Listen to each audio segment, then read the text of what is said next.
Hello.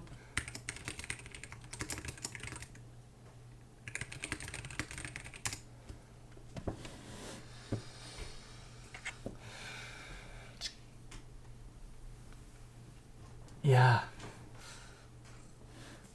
I just looked outside the other day, and all of a sudden, or just a few minutes ago, and all of a sudden it's winter again. It's crazy how it happened just so quickly.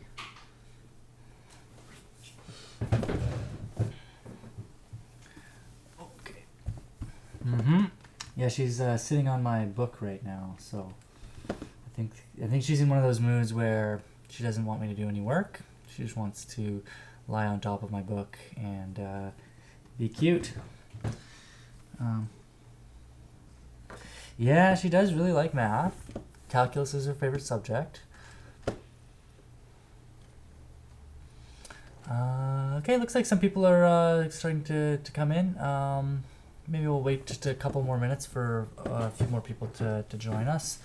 Looks like some people are online, but not in the chat. So, and she's right back on my book again. Look at this.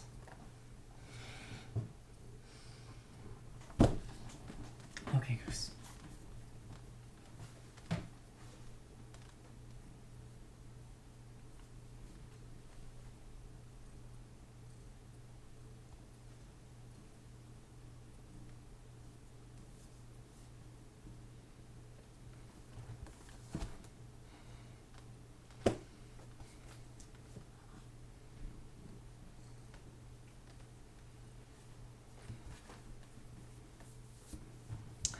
Oh, you guys are doing the caribou contest still. That's awesome. Good for you.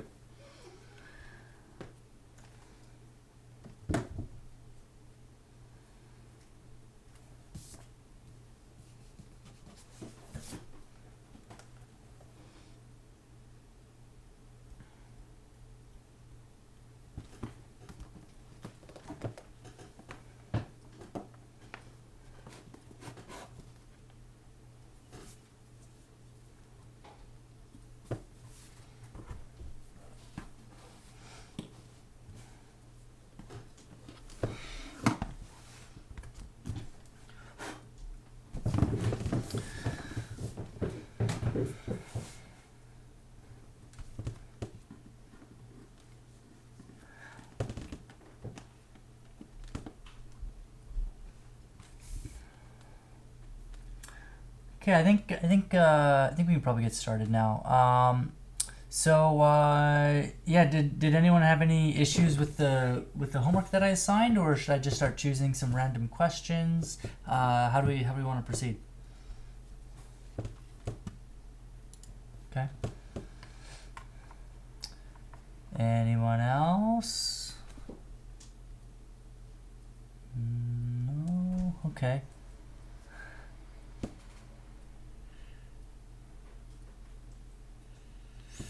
Okay, I'll just start choosing some random questions then, and we'll just start doing them. I think that an important one is e to the x. Let's do that one.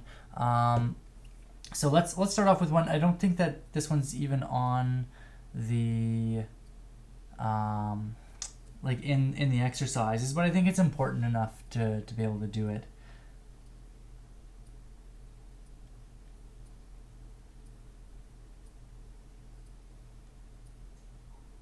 Oh yeah, we could do that. Yeah, that could be fun.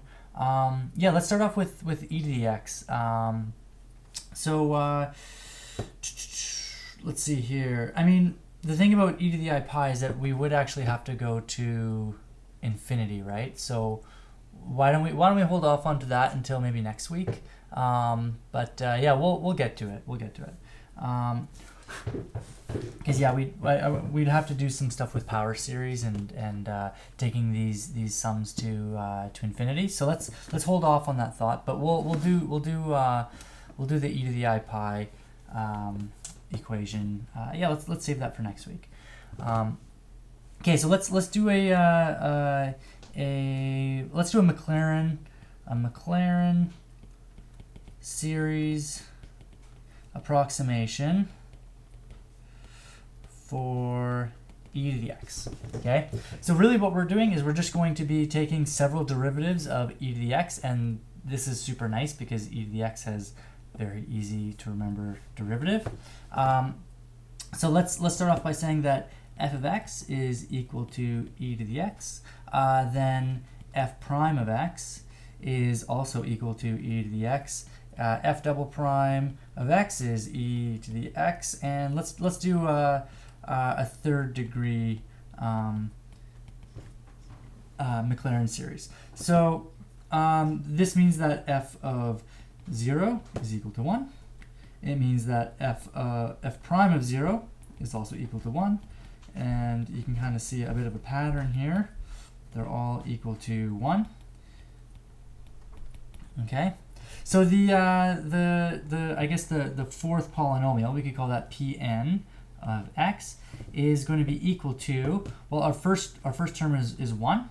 The one after that is going to be 1 over 1 factorial times x. After that, we're going to get 1 over 2 factorial times x squared. And then the third one, we're going to get 1 over 3 factorial times x cubed. So if we clean that up a little bit, that's going to be equal to 1 plus x plus 1/2 of x plus 1/6 of x. And I think that you could probably see that this pattern just goes on indefinitely. So in a lot of ways, and this is kind of what I'm hinting at, and this is the sort of thing that we need to be a little more comfortable with before we jump off into the deep end with the e to the I pi business. But the idea is that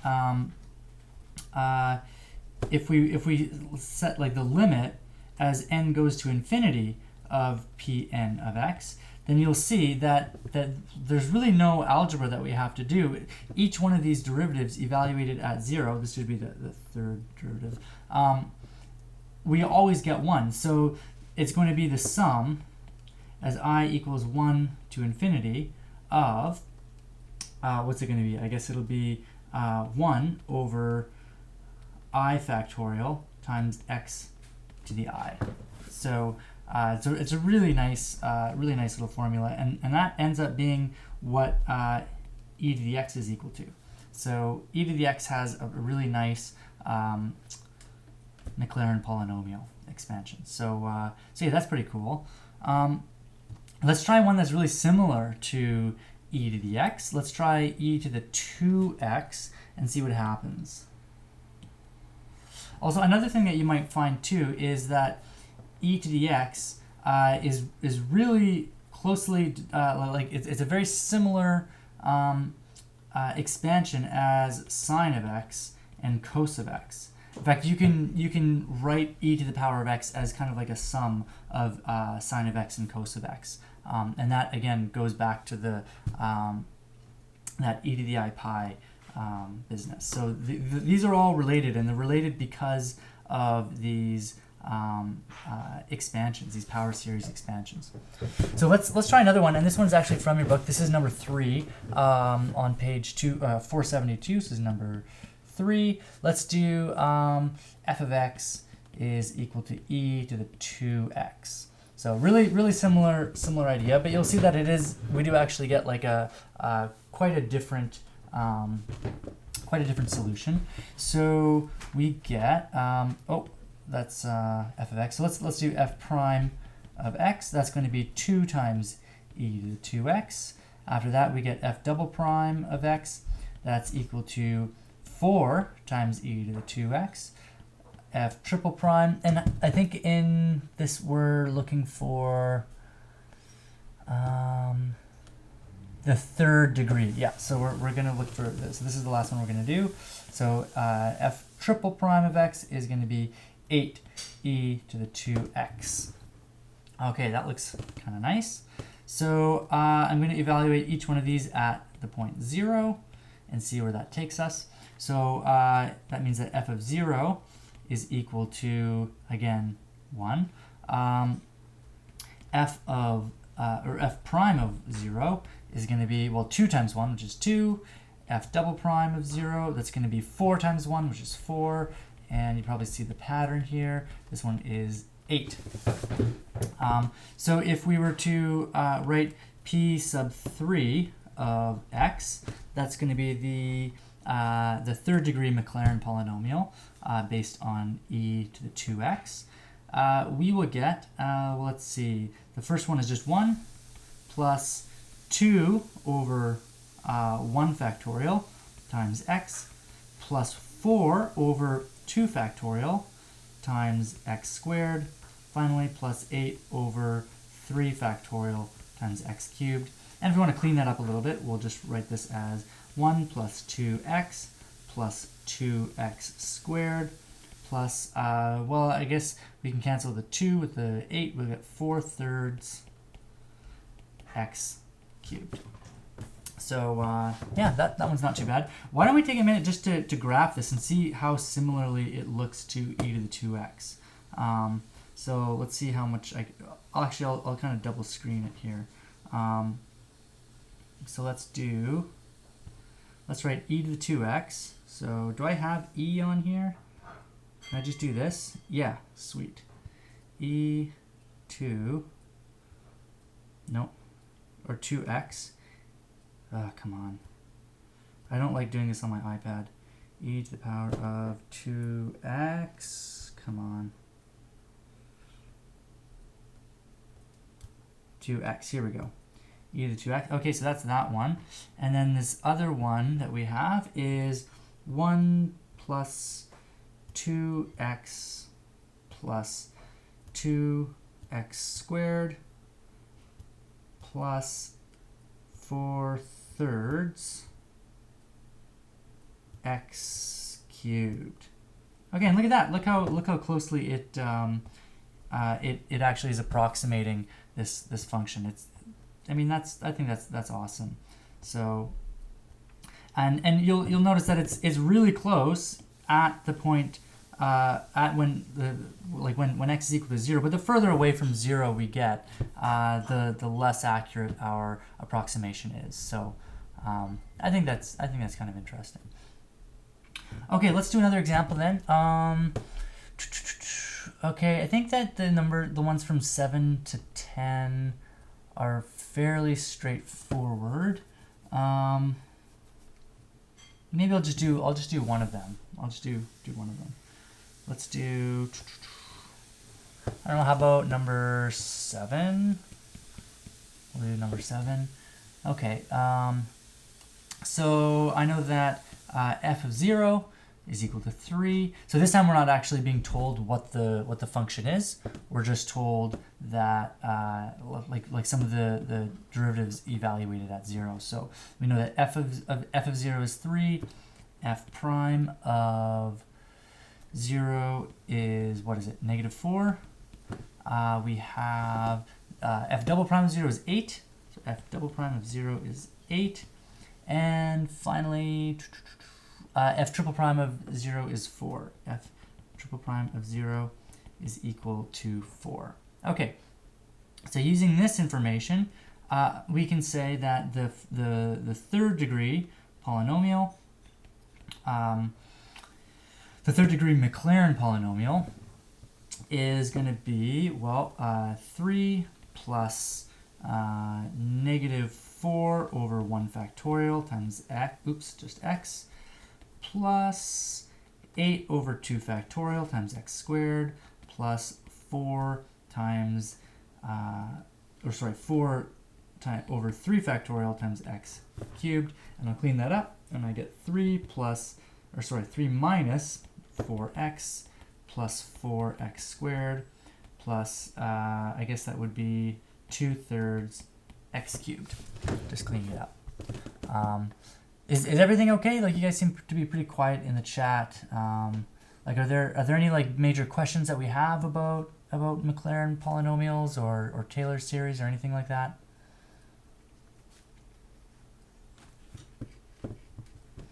No, we're okay. All right. Okay, I'll just keep doing a few more questions, and if we're not having any like major issues, then we might just end a little bit early. And then yeah, maybe tomorrow we can start looking at e to the I pi, because I think that actually does sound like fun. Okay, so let's do. Okay, yeah, let's do a Taylor polynomial. So we'll do a Taylor polynomial of degree n.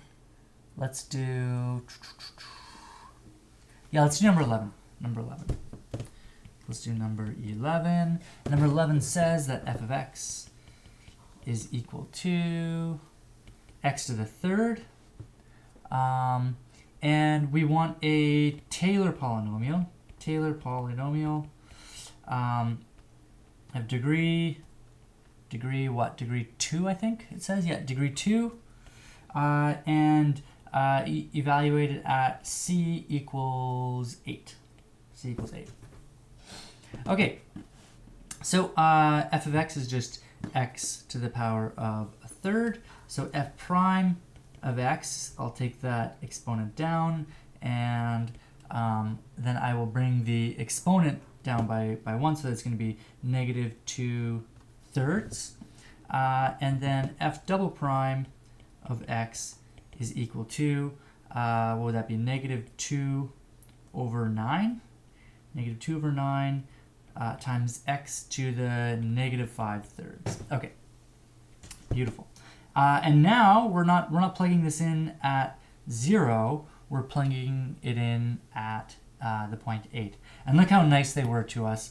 They gave us a perfect cube, which is going to be very convenient to us because we're going to be taking things to the third power. So it'll be helpful to know that c to the power of a third is 2. So let's evaluate each one of these. So I'll just draw a little arrow here. So I've got f of 8 is equal to, well, 8 to a third is 2. Okay, f prime at 8 is going to be, well, 1/3 times, and maybe what I'll do is I'll just write it as a denominator. So 3 times x to the 2/3. I should say actually 8 to the 2/3. So that is going to be 1/3 times, well, the cube root of 8 is 2, and then 2 squared is 4. So this is going to be equal to 1/12. Like she wants to stand right on top of my iPad. And then play with my little pen. Go away. Then f double prime at 8 is going to be 1/, well, negative, actually I should say negative 2/9. And then in the denominator I've got 8 to the 5/3, which is equal to negative 2/9 times, well, 8 to the third is 2, 2 to the 5 is 32, I believe. And we can cancel out this 2 with that 32 to get 16. And all we have is 9 times 16. And I'm going without a calculator. I still haven't picked up my calculator, so we'll just do it the old-fashioned way. That's 54. 9 times 1 is 9, plus 5. 9 plus 5 is 14, so it's 144. I probably could have done that in my head, but whatever. So I've got 1/144. Why is x 8? Oh, because we are asked to evaluate it at c equals 8. So if you're reading along in the textbook, it's on page 472. I'll just write page 472. Question 11 asks us to find the Taylor polynomial of degree n approaching the function f at x equals c. So in this case, c is 8. As per the question, we're going for the second degree Taylor polynomial. So yeah, we're plugging in our function at 8 to see what happens. Okay, so does that make sense? Okay, so our first one is 2. Our second one is, our second term is 1/12, and our third term is 1/144th. And I'm kind of making a bit of a mess on the page here, but that's okay. So I'll write p sub 2 of x is equal to, well, I've got 2 plus 1/12 12 times x minus 8, right? It's x minus 8 because that's what we do at the Taylor polynomial. If you remember from yesterday, basically what we're doing here to get these numbers, like these numbers, is we're kind of taking a look at what happens at x, or sorry, when x is equal to 8, right? We're kind of taking a look at what happened, what the derivative looks like when x is equal to 8, but we want to shift all that information over to the point x equals 8. So that's why we want to subtract 8 from each of these terms. So next up, I'm going to have 1 over, well, it'll be 2 factorial times 144 times x minus 8 squared. And I'll clean that up a little bit. So I'll write P2 of x is equal to 2 times, 2 plus 1 over 12 times x minus 8 plus, and I'll just sort of tidy this up. This will be 288 x minus 8 squared. And it's important to point out, like, don't bother like expanding this or expanding this. We're just gonna leave these brackets alone. The one thing that I would like you to clean up though is this stuff, like cleaning up the factorials and that sort of thing. So leave the leave the x minus 8 and the x minus 8 squared and all of that. Just leave it alone. But the one thing that I do want you to clean up is the coefficients. Okay, maybe I'll do what, 2 more questions and then we'll call it a day. I mean, I know it's been kind of a short one, but you guys seem to be sort of okay with this. But maybe that's because you didn't have time to actually do these. So maybe I'm just spoiling all of the fun for you. Let's try.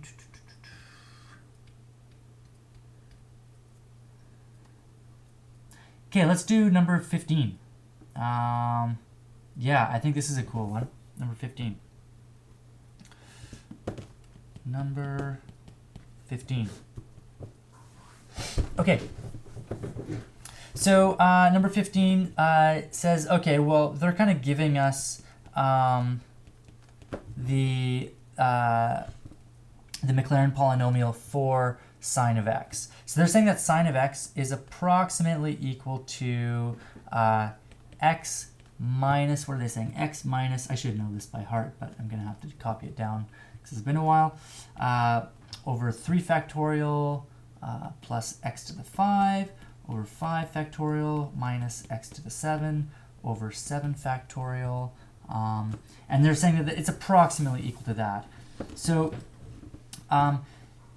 like if I asked you to calculate sine of 0.4 off the top of your head, you probably wouldn't be able to do it with any degree of accuracy. Like you might be able to sort of eyeball it, but it would be just that, you'd be eyeballing it.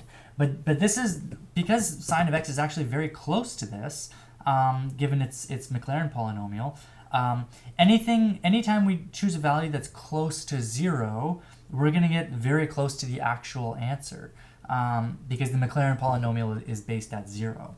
So let's go ahead and calculate this then. So this is going to be equal to, so we want to find, because you guys can't see the textbook unless you have it out in front of you, but the textbook is asking us to approximate sine of 0.4 and sine of pi over 12 using this Mclaren polynomial. So so this is the Mclaren polynomial, which is basically a Taylor series based at x equals 0. So any value that's close to 0 is going to be close to the actual value. So let's punch in a few values and see what we get. So I'm gonna go ahead and call this thing, what would this be? I guess the 7th degree polynomial. So we'll say this is p sub 7 of x. Okay. So I'll say that p sub 7 of 0.4 is equal to, well, it'll be 0.4 minus 0.4 cubed over 3 factorial plus 0.4 to the power of 5 over 5 factorial minus 0.4 to the 7 all over 7 factorial. Okay, I'm gonna just pull up a little calculator on my computer because there's no way I'm doing that by hand. You got it? Okay, well why don't we write some of these terms out? So obviously 0.4 is just 0.4. Were we able to simplify any of these, or are we just going to go straight to the answer? 0.3889? Oh, the whole thing is about 0.389. 0.389. Cool.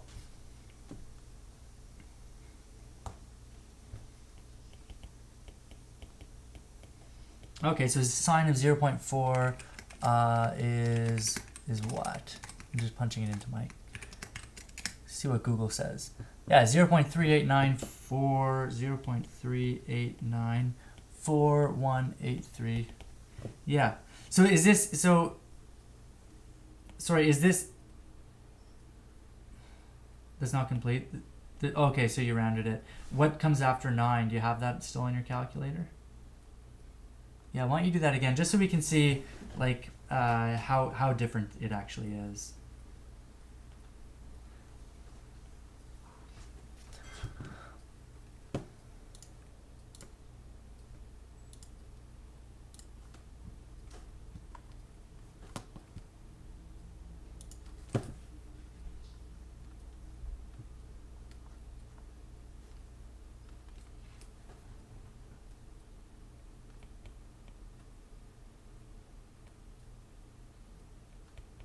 That's probably good. So yeah, even to the 10, 100,000, 10,000, 100,000. Whoa, this is actually shockingly close. That's even better than I thought. That's pretty cool. So how far does it even go? So after this 3, holy smokes.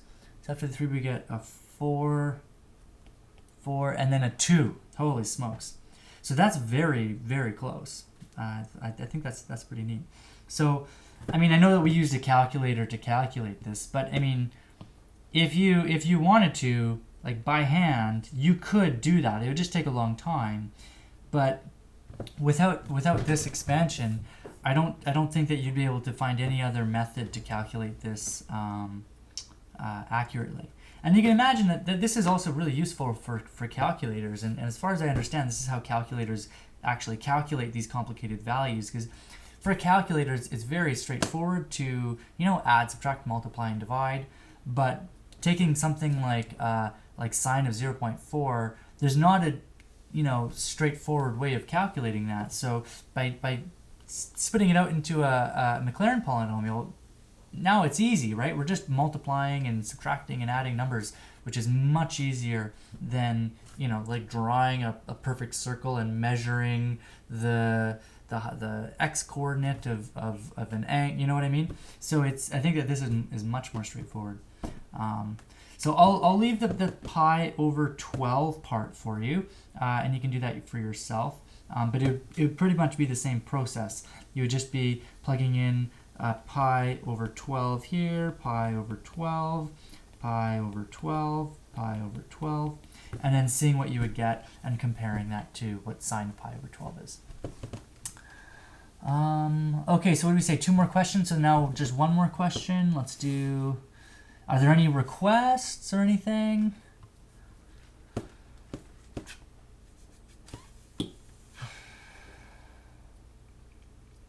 $19? Okay, let's do 19.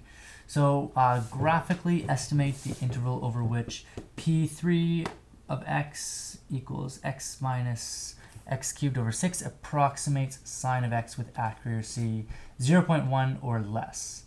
Oh yeah, that is kind of neat. Okay, so we have, so sine of x has, so they're saying that that the third degree, the third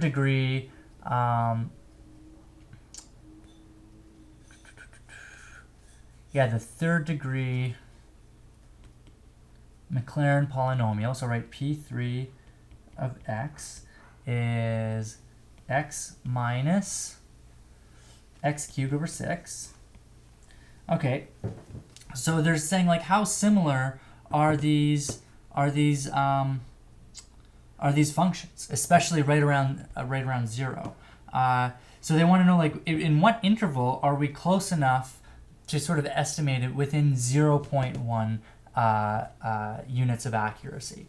So they're saying like for what values, so for which values of x do we have, let's see here, what is it, oh yeah, so the absolute value of P3 of x minus, and I'll put this in brackets, x minus x cubed, oh no, that is P3 of x, sorry, sine of x. For what values of x is this less than 1? And they want us to do it graphically. Oh, 0.1, yeah, thank you, 0.1. Yeah, so let's head over to Desmos and see what we can do graphically. So let me just start a new graph. Okay, so the first one I'm gonna call it P of x. So P of x equals. You know what? I'm gonna plug my keyboard into my iPad because this is really annoying. Okay, so I've got P of x equals, what is it? Oh yeah, x minus x cubed over 6, okay? And hey, it kind of looks like a sine graph when you're zoomed in, right? That's the whole point. Like if I just showed you that, you might think that that's sine of x, right? And then sine of x is this guy right here. Okay, great. So you can see that like if we just sort of looked at it graphically, so what is it? Each one of these little bars here, I think is 0.1. So it kind of looks like, I guess you can't really see where I'm pointing right now, but it kind of looks like at around like 1.6. It looks like there's about a space of 0.1 as its difference. So it looks like we were able to approximate sine of x by between around 1.6 on the right and probably negative 1.6 on the left, just due to symmetry. But let's be sure of that. So let's graph the absolute value. Oh yeah, I'm going to do this. So we're going to do the absolute value, and I'm going to call this f of x just to make things easier. So let's graph the absolute value of f of x minus p of x and see what we get. Okay, and then let's graph y equals 0.1. Okay, and I'm gonna hide the other ones, and let's make this full screen here. Let's get rid of that.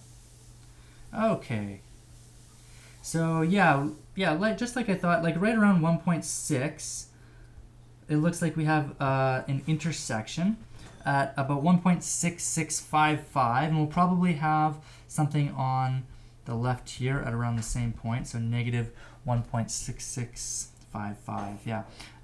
So really, like what I graphed here, if you're not quite seeing what I did, this black graph here, what it is it's the difference between these two functions. It's the difference between p of x and f of x, where p of x is the Mclaren polynomial, and f of x is sine of x. So I'm graphing their difference. So when the graph gets like really high, like around when x equals 4, then like right around here, when x equals 4, there's a pretty big difference. That means that the difference between these two graphs is 6. So if I were to, put these visible again, like if you look at this point right here, I don't know if you can see this, here we go. This point right here on sine of x, that's like way different than this point over here, right? So as we get further and further away from 0, the difference between the two functions gets quite substantial. So yeah, anyway, I think we're going to end it there. So I know it was actually it wasn't that short. It's still almost 45 minutes, but yeah. So tomorrow let's talk about well, I think 11.2 is on series. So we'll talk about infinite series a little bit, and then maybe as you know, as some people have requested, we'll look at e to the I pi and kind of derive that formula, because it is a really cool formula.